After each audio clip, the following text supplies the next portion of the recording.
Great morning my dear friends, Bhupesh Anand. दोस्तों एक बार फिर आपके सामने मैं सीए, मैं सीएस, मैं सीएमए, मैं अमेरिका और मैं लंदन लेक्चर 15 लेकर आया हूँ कैपिटल बजटिंग एंड इन्फ्लेशन का। बस लास्ट पड़ाव पे है कैपिटल बजटिंग, इन्वेस्टमेंट डिसीजंस। बस आखिरी सांसें ले रही है बेटा, किसी भी समय मर सकती है, ये आखिरी सांसें ले रही है। आप ये जान के चल लीजिए। अब हमें विदाई कर रही है इन्वेस्टमेंट डिसीजन को, तो आपको मालूम है जब आप विदाई करते हैं किसी की तो उसका ध्यान ज्यादा देते हैं। So you have to put more sincere efforts in today's lecture as well as in next lecture 16। बस यार 2-3 लेक्चर्स तो रह गए, चैप्टर ही क्लोज है, सेक्शन ही खत्म है, फिर पता नहीं कब करेंगे, कब मिलेंगे पता नहीं। तो आज ही क्यों ना कमर कस के बैठे। Great morning, lecture 15 capital budgeting and inflation. In the first lecture बेटे, आज का लेक्चर 15वां है, 15th है। मैंने, मुझे लगता है सेकंड या थर्ड लेक्चर में बताया था that we calculate time value of money and we calculate time value of money because of महंगाई, दैट इज इन्फ्लेशन।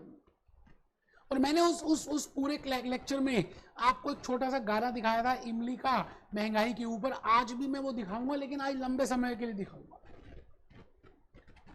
तो आज का ये जो लेक्चर है ना, आप ये समझ लीजिए कि 5 स्टार है। मुझे ऐसा लगता है कि आपके एग्जामिनेशन के लिए बड़ा इंपॉर्टेंट है बेटे, करना चाहिए। मैं अगर आपकी जगह होता तो मैं तो छोड़ के नहीं जाता। मैंने बार बार तो उनको देने नहीं है ना पैसे, मैं क्यों दूं बेटे पैसे? एक चीज बताओ, मैं बार बार क्यों दूं पैसे? मैं तो नहीं दूंगा। सीएमए यूएसए इंस्टीट्यूट दोबारा से एग्जामिनेशन फीस देने के लिए आपके पास ज्यादा होंगे, आप दे दीजिए, मैं नहीं दूंगा। मैं तो A to Z सिलेबस करके जाने वाला हूँ। पूरी तैयारी हो जाएगी तो अपना एग्जामिनेशन बुक करने वाला हूँ, या 70% हो जाए तो आप अपना एग्जामिनेशन बुक कर लीजिए। कैपिटल बजटिंग इन्फ्लेशन की बात आज हम करेंगे। मैं भूपेश आनंद आज मन से मन की बात करना चाहता हूं कि उन्हीं लोगों को जगह मिलती है इस दुनिया के अंदर। आपने देखा ये पूरी दुनिया जो चल रही है, people who get places are the ones who keep moving. जो चलते रहते हैं, रुकते नहीं हैं, उन्हीं को जगह मिलती है। और जो रुक जाते हैं, बैठ जाते हैं बेटे, लाइफ में उनको कुछ नहीं मिलता। मुश्किलें आएंगी, गड्ढे आएंगे, प्रॉब्लम्स आएंगी, सिचुएशंस आएंगी, डिफरेंट प्रॉब्लम्स होंगी, चैलेंजेस आएंगे, बट आप टफ हैं। Tough people last, but tough situations does not last. तो आप करके दिखाना बेटे। आप बस ये कसम खा लीजिए कि सीएमए यूएसए अब कंप्लीट करना है, पार्ट 2 फर्स्ट अटेम्प्ट में क्लियर करना है। मैंने कहा अब रात है कहाँ, समय बीतता जा रहा है यार। कोविड के बाद तो हम सबको समझ आ गया कि लाइफ और छोटी सी है, बड़ी अनसर्टेन है। तो आपको जो मिला है, भगवान ने जो कर्म दिया है, जो उसको बेस्ट एफर्ट्स लगा के करो। अब रैन कहाँ जो सोवत हो, उठ भोर भई। अब रैन कहाँ जो सोवत है, जो सोवत है सो खोवत है। मतलब भोर भई, सूर्य उदय होने ही वाला है, उठ ना यार, पढ़ाई कर ना, उठ, मेहनत कर। जो सोता है उसका भाग्य भी सो जाता है, जो जागत है सो पावत है। तो इन्हीं बातों के साथ मैं आज का ये लेक्चर शुरू करूंगा, और बड़ा ही प्यारा सा, छोटा सा, मीठा सा लेक्चर है। मैं कुछ इलस्ट्रेशंस, कुछ एग्जांपल्स हॉक से कराऊंगा। तो अगर आपके पास हॉक है तो ओपन कर लीजिए, नहीं है तो कोई बात नहीं। ग्लैम और वाइले में इन्होंने कुछ ज़्यादा बताया नहीं है, एक एक लाइन दे के छोड़ दिया है। बट मैं अभी हॉक से दिखाऊंगा तो आप उसका स्क्रीनशॉट लेके लिख सकते हैं। बार बार लेने की जरूरत नहीं है। आप मतलब मटेरियल 2-2 लेने की जरूरत नहीं, जो है वो ठीक है। If you have Glam, okay. If you have Wiley, okay. If you have Hawk, okay. But still, because inflation has been beautifully, they have explained in Hawk. So मेरे को लगा कि मैं Hawk का थोड़ा सा बताऊं। बट एक ज़माना था जब हम सब जॉइंट फैमिलीज में रहते थे। मैं अपनी बात करूं, मैं बहुत छोटा सा, मेरे एंसेस्टर्स, दादा दादी पाकिस्तान से आए थे, हम इंडिया में आए, पाकिस्तान और इंडिया का विभाजन हो गया। हम रावलपिंडी में रहते थे बेटे पाकिस्तान में, तो वहाँ पे विभाजन हो गया, यहाँ आए। उस ज़माने में बड़ी सारी फैमिलीज आई दिल्ली में। अच्छा, उस समय ना जॉइंट फैमिलीज हुआ करती थी, मतलब चाचा जी, ताया जी, भैया, पापा, बाप, सब इकट्ठे रहते थे जॉइंट फैमिलीज में। मतलब 3-4 जनरेशंस एक साथ रहती थी, मेंबर्स ज़्यादा होते थे, बच्चे ज़्यादा होते थे बेटे उन जमानों में। और सवाल यह है कि लोगों के पास जॉब्स नहीं थी, नौकरियां नहीं थी, काम धंधा था नहीं, पाकिस्तान से आए थे। बहुत कम पैसे कमाते थे, 100-200 रुपए भी बहुत बड़ी बात मानी जाती थी बेटे 1947 के आसपास। लेकिन आपको मैं जो बात कहने जा रहा हूँ ना, that point is very important. Families बड़ी थी, पैसे कम मिलते थे, खाने वाले ज्यादा थे, खर्चे ज्यादा थे, फिर भी 100 रुपीज में 200 रुपीज की सैलरी में इतना बड़ा परिवार, joint family, they easily enjoy food and their living and their basic needs। और अगर आज का सिनेरियो चेक करें तो फैमिलीज छोटी हैं, न्यूक्लियर फैमिलीज हो गई, मिस्टर भी कमा रहे हैं, मिसेस भी कमाती हैं, लैक्स में अर्निंग आ रही है, बच्चे भी 1 या 2 ही हैं, still they are not saving, still they have huge expenses. क्या लगता है यार, पहले वाला जमाना सही था या आज का जमाना सही है? बेटे जो पहले वाला जमाना था ना, पैसे भी कम थे, but the real worth of that money is huge. और आजकल के जमाने में worth of money is decreased. इसका मतलब जो चीज आप $100 की you could have purchase at that time, आज वही चीज $100 की नहीं मिलेगी बेटे, यू हैव टू पे, लेट इट बी $1000। महंगाई बढ़ गई बेटे, डिमांड इंक्रीज हो गई, पॉपुलेशन बढ़ गई, रिसोर्सेज कम हो गई, मांगने वाले ज्यादा हो गए, सप्लाई कम हो रही है, प्राइसेस बढ़ने शुरू हो गए। बेटे इन्फ्लेशन का एक सबसे इंपॉर्टेंट कंसेप्ट है, if demand is more then supply then the price will shoot up, and when price will shoot up, the real worth of rupee, the real worth of dollar, the real worth of Japanese yen, the real worth of GBP, Great Britain pound, that will decrease। आप Brazil जाकर check करिए ना, जो bread आप एक दिन पहले लेते हैं एक्स अमाउंट की, आपको एक्स प्लस समथिंग देना पड़ता है नेक्स्ट डे आफ्टर 1 आवर। इतना इन्फ्लेशन का रेट है। कितनी कंट्रीज तो खत्म हो गई, बर्बाद हो गई, नष्ट हो गई ड्यू टू इन्फ्लेशन। तो इन्फ्लेशन एक ऐसा, मैं आपको कहता हूं ऐसा स्नेक है जो सबको काट रहा है। Now today I will be discussing with that, you know, inflation, what is the effect of this inflation on capital budgeting, capital budgeting and inflation को डिस्कस कर रहे हैं। और कैपिटल बजटिंग और इन्फ्लेशन का आपस में क्या रिलेशनशिप है बेटे, आज का यही लेक्चर है। रजिस्टर ओपन करिए ना बेटा, कर लीजिए बेटे, अब तो खत्म होने वाला है इन्वेस्टमेंट डिसीजन यार, अब नहीं करोगे तो कब करोगे।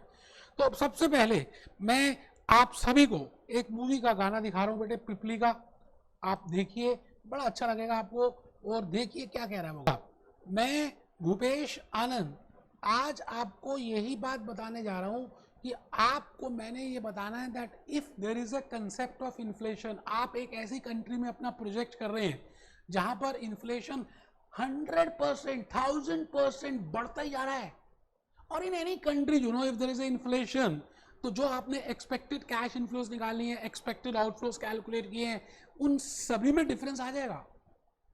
आपके बड़े बड़े प्लान्स खत्म हो जाएंगे because of inflation. So what to do when there is a concept of inflation, उसका कंसेप्ट आज हम डिस्कस कर रहे हैं। तो रजिस्टर में पहली बात आप ये देख लीजिए, मैंने आपको एक एग्जांपल दिया ज्वाइंट फैमिलीज का और न्यूक्लियर फैमिलीज का, and I want to tell you that the real purchasing power, real का जूस आता है बेटे डाबर का हमारी इंडिया दिल्ली में, real juice, the real power has decreased. आप जब छोटे से थे तो आप ये बताइए 5 स्टार चॉकलेट बेटे 50 पैसे में 1 रुपए में आ जाती होगी, आज वही चॉकलेट 25 रुपए की आती है, और साइज भी छोटा कर दिया बिकॉज डिमांड बढ़ रही है, सप्लाई बढ़ भी नहीं, because of so many reasons there is a inflation. एक कंट्री में अगर इंपोर्ट्स ज्यादा हो, एक्सपोर्ट कम हो, एक कंट्री का जीडीपी कम हो और कंजम्पशन ज्यादा हो, एक कंट्री का नेशनल डिफेंस सिस्टम में ज्यादा एक्सपेंस हो रहा हो, गवर्नमेंट एक्सपेंडिचर्स ज्यादा होते हो, productive expense, there are huge number of reasons for inflation. I am not going today that what are the reasons for inflation. I want to tell you that because of inflation, sometimes you know, sometimes the purchasing power, the real purchasing power of that money, of that rupee, of that dollar, of that pound decreases. So what to do? We have calculated NPV. हमने NPV beginning में निकाल दिया कि हमारा project 15 साल तक चलेगा, nano 15 साल तक चलेगा ये project, and these will be the outflows, this will be the inflows. और मैंने कहा जी 15 साल तक ये इनफ्लोज होंगी because I have to forecast those inflows. But the point is if after 3 years, after 4 years, after 5 years there is a huge hyper inflation, Inflation can be of different types: stagflation, hyperinflation, deflation. If there is a hyperinflation, in that case जो आपको 5th year के बाद cash inflows receive हो रहा है उसका reality में worth बहुत कम है बेटे, दिखने में कुछ और है. इट मीन्स चेहरा क्या देखते हो, चेहरा क्या देखते हो बेटे. All that glitter is not gold. जो सब चमकता है वो सोना नहीं होता. सर आप कहना क्या चाह रहे हैं? मैंने कहा एक होता है नॉमिनल, एक आप चेहरा देखते हो, चेहरा, that is nominal cash flows. और एक उसके अंदर वो थॉट प्रोसेस क्या चल रहा है, that is real cash flows. So there are 2 types of cash flows. एक होती है नॉमिनल जो दिख रही है, बट रियलिटी में वो जो दिख रही है आप उसकी सोच कुछ अलग है. जैसे हम मुखौटा पहन लेते हैं बचपन में, आप जब किसी मेले में घूमने जाते होगे, दशहरे में, दिवाली में, तो मुखौटा पहन लेते थे भालू का, शेर का, राक्षस का. तो वो मुखौटा कुछ और दिखाता है लेकिन अंदर तो कोई और व्यक्ति है ना, कोई और बच्चा है ना. तो नॉमिनल कुछ और है, रियल कुछ और है. मैं आज नॉमिनल और रियल की बात ही करूंगा. आज तक आप जो बैंक से रेट लेते आए हैं, you know, supposingly you want to have a fixed deposit of $1 lakh for 1 year and you want to deposit that term deposit in Bank of America and you are asking that Bank of America, please tell me how much will be the interest rate which you will offer. आप कितना interest rate हमें offer करेंगे अगर मैं $1 lakh 1 साल के लिए आपके यहाँ पे टर्म डिपॉजिट, फिक्स डिपॉजिट कर दूं? तो जो भी रेट आपको बैंक देता है, बैंक ऑफ अमेरिका जो भी रेट देगा आपको, लेट इट बी 10% और let it be 11%, that rate which bank is giving to you is nominal rate. आज तक आपने जो भी कैश फ्लोज कैलकुलेट किए, the outflows which are given to you, the cash inflows which are given to you, and you have calculated payback period, discounted payback period, NPV, PI, IRR, जो कुछ भी आज तक किया ना बेटे, वो सब कुछ नॉमिनल के बेसिस पे किया. बिकॉज आप कभी भी रियलिटी में वर्क करते हो तो it is on the basis of nominal. Nominal means it includes inflation. You getting my point? But supposingly as a management accountant, as a CMA USA, आपका मन कर रहा है कि यार मैं I want to calculate real rate of return. No doubt this is nominal rate of return if this will be the inflation, but supposingly there is an increase in the inflation, then what to do? If there is an increase in labor prices, if there is an increase in material prices, if there is an increase in infrastructure prices, then what to do? Then whether this project will be viable or not. So in that case you want to calculate real rate of return.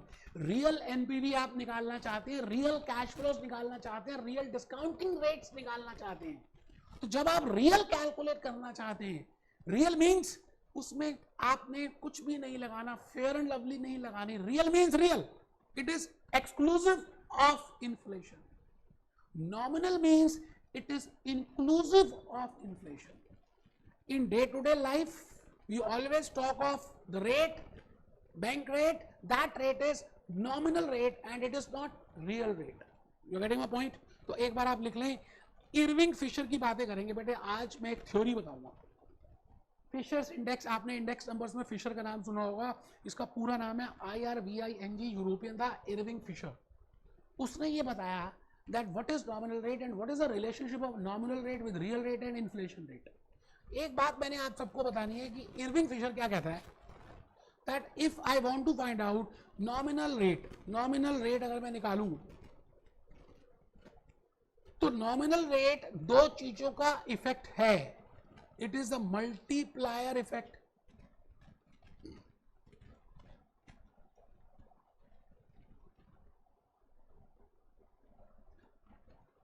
Multiplier effect of.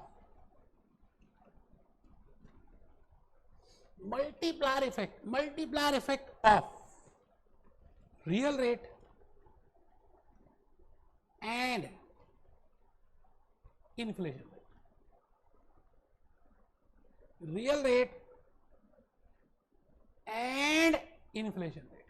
आराम से बेटे, कोई जल्दी है ही नहीं. मैं आपको कह रहा हूं, मैं आपको जो बोल रहा हूं ध्यान से सुनिए बस. आप ज़्यादा टेंशन मत लीजिए.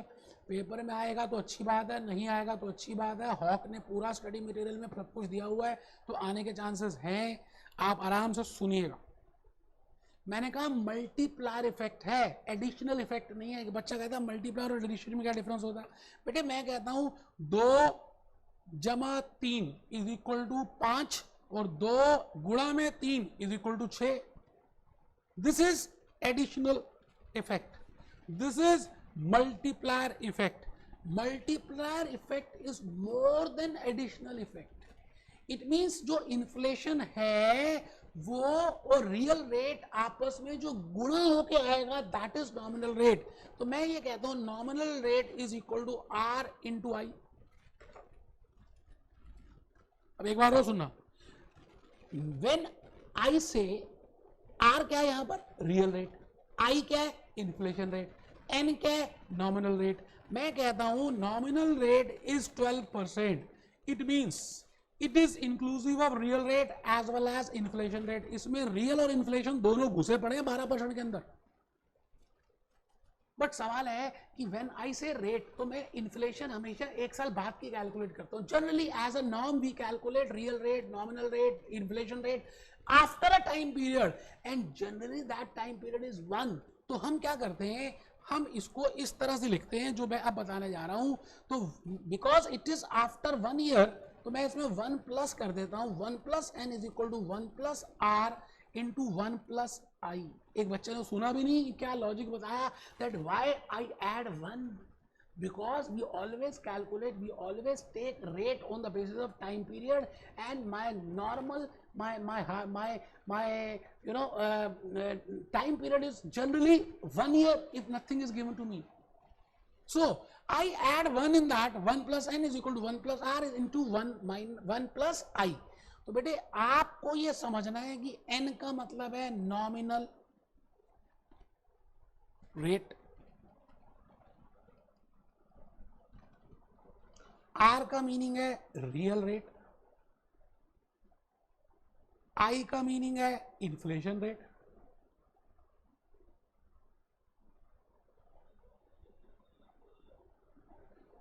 और ये देखिए ये यहां पर दिस इज मल्टीप्लायर इफेक्ट। बेटे ऐड नहीं हो रहा, मल्टीप्लाई हो रहा। मैंने अभी आपको बताया what is the difference between multiplier effect and additional effect. दोनों आपस में मल्टीप्लाई हो रहे हैं, बस आपको ये इक्वेशन को समझना है।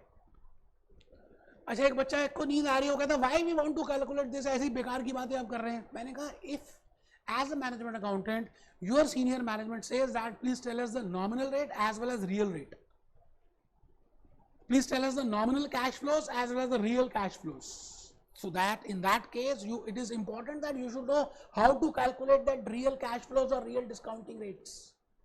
And sometimes you have to calculate real rate, so it is only calculated on the basis of real cash flows and real interest rate.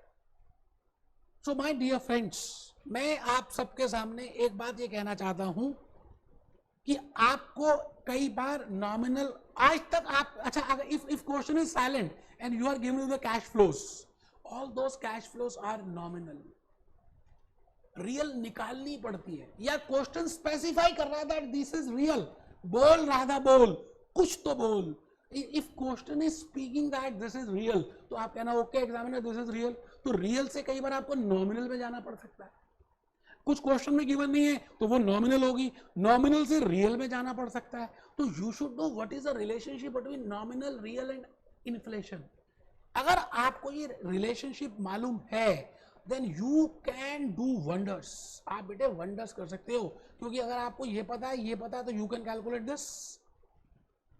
And if you want to calculate 1 plus R, you can calculate this 1 plus I upon 1 plus N upon 1 plus I, और r is equal to 1 plus N upon 1 plus I minus 1। यार ये तो third class की mathematics है। Left hand side से आप right hand side ले जाओ, राइट हैंड साइड से लेफ्ट हैंड साइड ले आओ, कोई प्रॉब्लम थोड़ी है। आप आराम से मल्टीप्लाई का डिवाइड कर दोगे, प्लस का माइनस कर दोगे, इजी है। It means with the help of this relationship आप R कैलकुलेट कर सकते हो, I कैलकुलेट कर सकते हो, N कैलकुलेट कर सकते हो, बड़े बड़े काम हो जाएंगे। आइए थोड़ा सा हम लिख दें फिर हम आगे चलेंगे। बेटे बड़ी प्यारी प्यारी सी बातें आज मैंने बतानी है। भूपेश आनंद आपके सामने खड़ा है, मैंने लिखा जी आप एक बनाइए इरविंग फिशर थ्योरी। बड़ा मटका बनाइए और बड़े मटके में दो छोटे मटके बनाइए। बड़े मटके का नाम रखिए नॉमिनल और दो छोटे मटकों का नाम रखिए, एक छोटे का नाम रियल और एक छोटे का नाम इन्फ्लेशन, और बीच में मल्टीप्लायर इफेक्ट। आराम से बेटे, multiplier effect.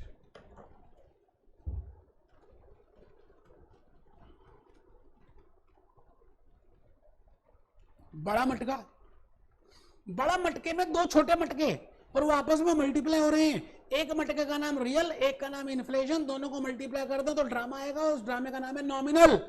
If question is silent, it means all those are given to you as nominal discounting rates or nominal cash flows.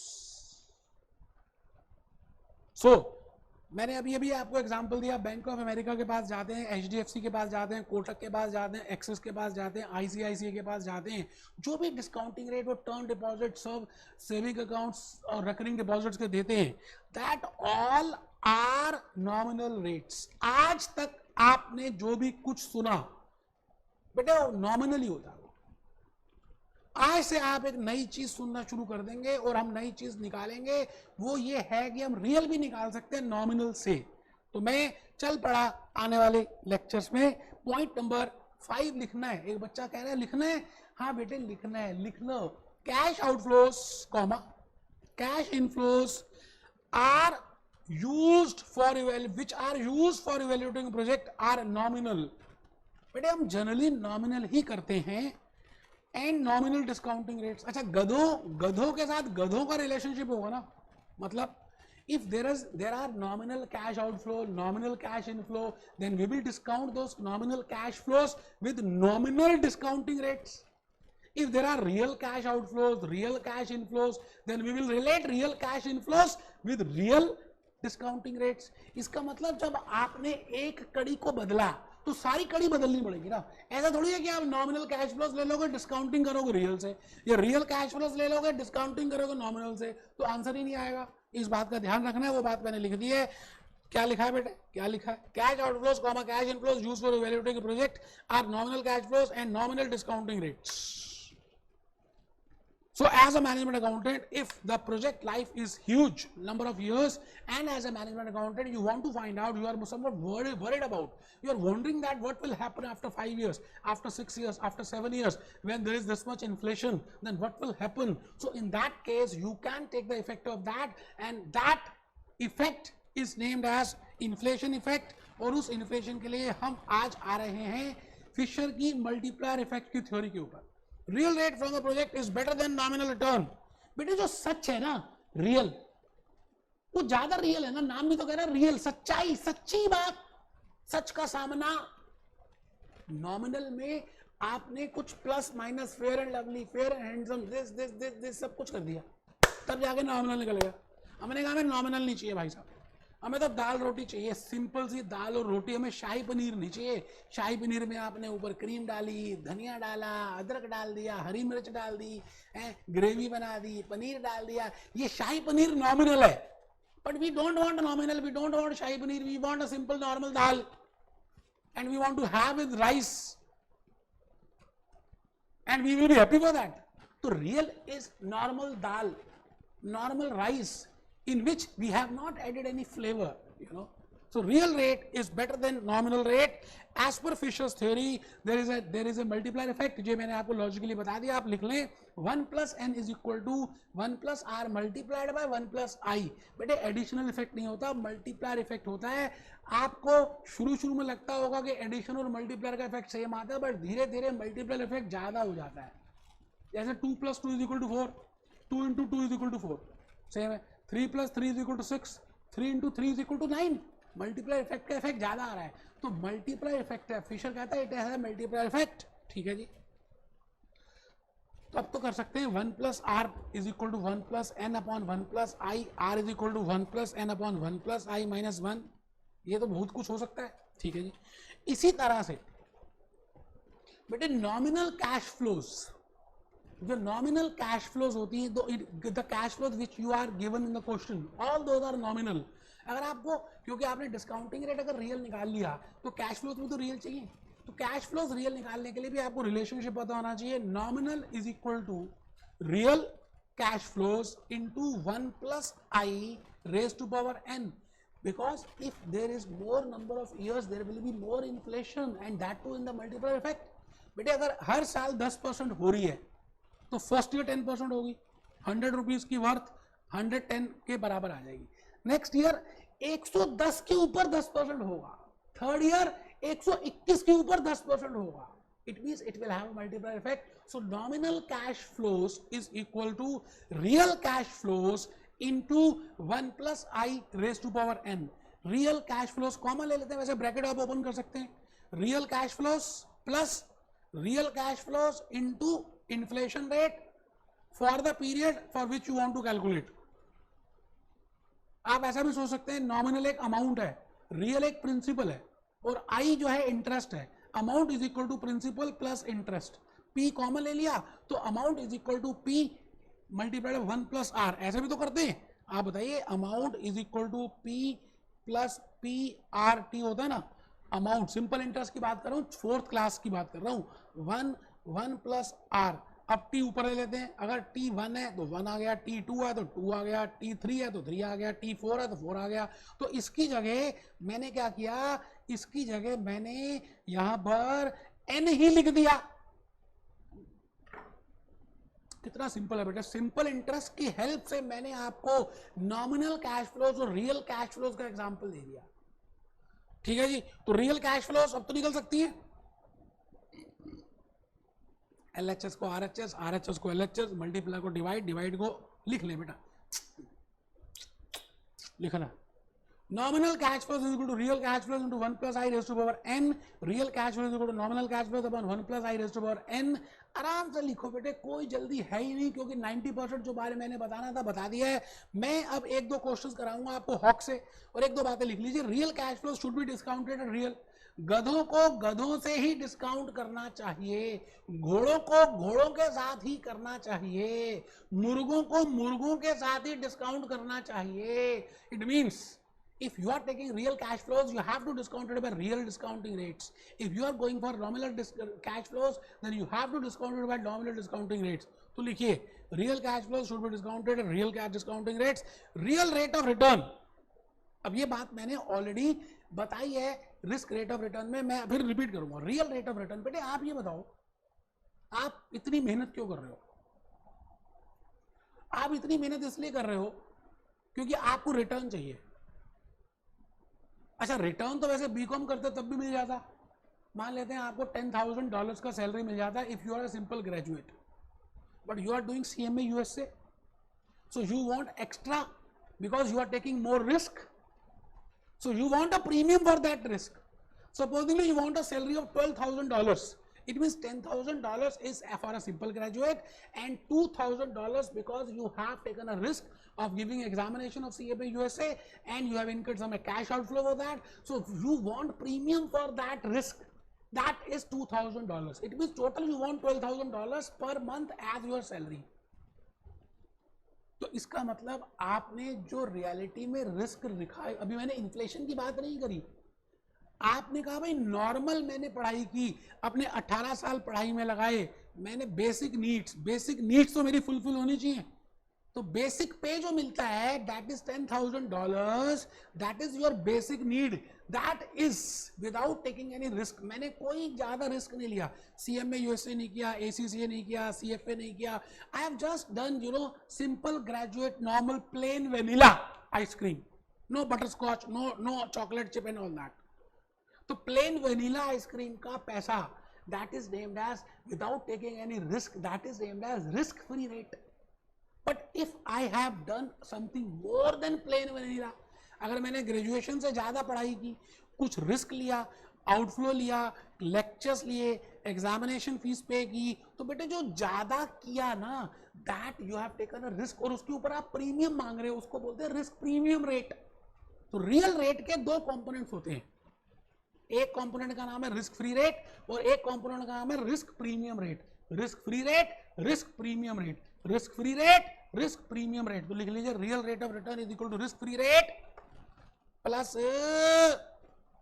risk premium rate. This is component 1 and this is component 2. It means if I want to bifurcate, if I want to break that real rate, there will be two small matkas. One matka will be risk free rate. I have given the example of BCom graduate, simple graduate, and along with graduation you did CMA USA, So, and when I say, nominal rate, again nominal rate is, more than $12,000 you will expect. $10,000 because you're a normal graduate, $2,000 because you did CMA USA, and $1,000 because there is the inflation, because you want to reach at the same constant purchasing power. So you will be demanding $13,000 as per month as salary, because it constitutes of three elements. One is $10,000, that is for basic needs, plain vanilla, simple graduate. All are getting, so I should get $2,000 because I have taken I have qualified CMA USA degree, and $1,000 for the inflation. So there are three components. आप तीनों components को लिखिए, risk free rate plus risk premium rate plus inflation. इन तीनों को जब आप add कर देंगे, किस किस को, रिस्क फ्री को, रिस्क प्रीमियम को, इन्फ्लेशन को, तो मैं कहूंगा इसका नाम है नॉमिनल रेट. इन इन्फ्लेशन सिनेरियो, बड़ी सिंपल सी बात है, ये लिखना लिखें तब भी ठीक है, नहीं इन्फ्लेशन का सिनेरियो है तो नॉमिनल कैश फ्लो तो ज्यादा ही होंगी क्योंकि नॉमिनल इन्फ्लेशन भी है. अच्छा, always nominal will be more than real cash flows even if there is a 1% inflation. So whether you are getting my point? Inflation scenario, nominal cash flows are more than real cash flows, and nominal returns, it means nominal returns, nominal discounting rates will be more than real discounting rates. बस जी बस.